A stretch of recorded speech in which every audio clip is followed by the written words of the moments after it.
More than 300 South Korean workers are now on their way home after they were handcuffed and detained after coming to America to work at a Hyundai LG plant. South Korea's president is now warning that South Korean companies may question whether it's worth it to do business in America unless its, quote, confusing visa system is improved.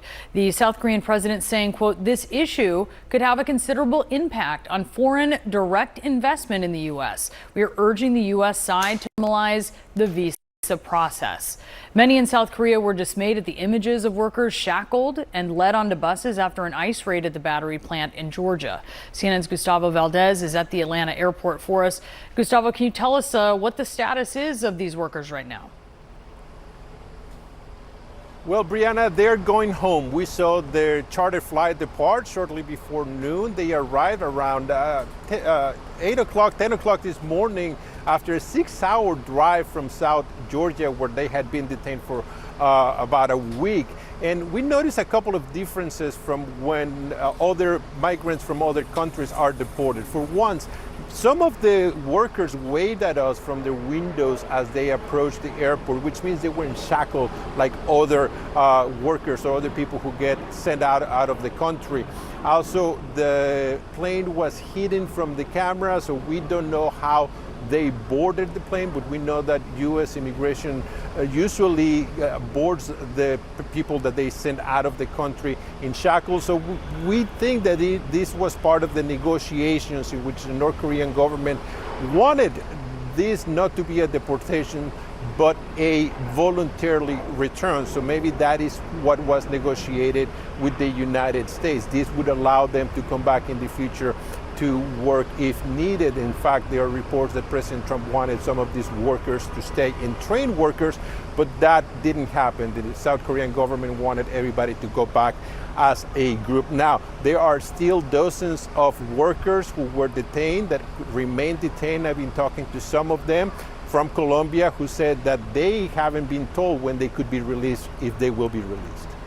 And Gustavo, the president of South Korea is urging the U.S. to clear up the visa process when it's related to investment. Tell us a little bit about that, because it does seem that there has been a lot of South Korean investment, but there is at least a sense from the South Koreans that the visa process has not caught up with the demands of that. So Hyundai President Jose Munoz just said at an event in Detroit that it is typical for Korean workers to come when the plants are being built because they can supervise the work. This is not the first time a South Korean company in Georgia has gotten in trouble for hiring people from South Korea. In the past, it wasn't dealt the way we saw this time, but we've seen this happen before in this state that has given millions of dollars in tax breaks so they can build and generate local work.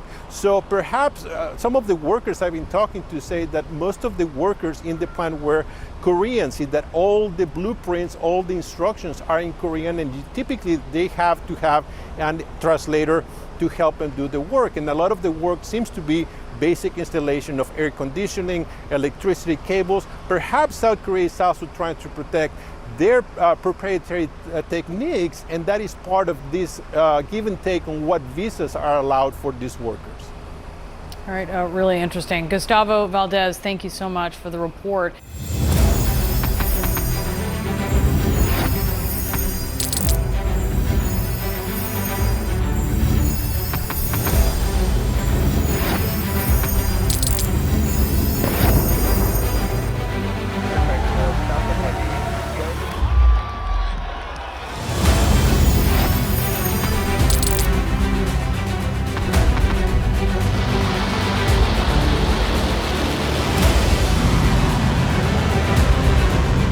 Fighting so long and so hard that they don't know what the they're doing.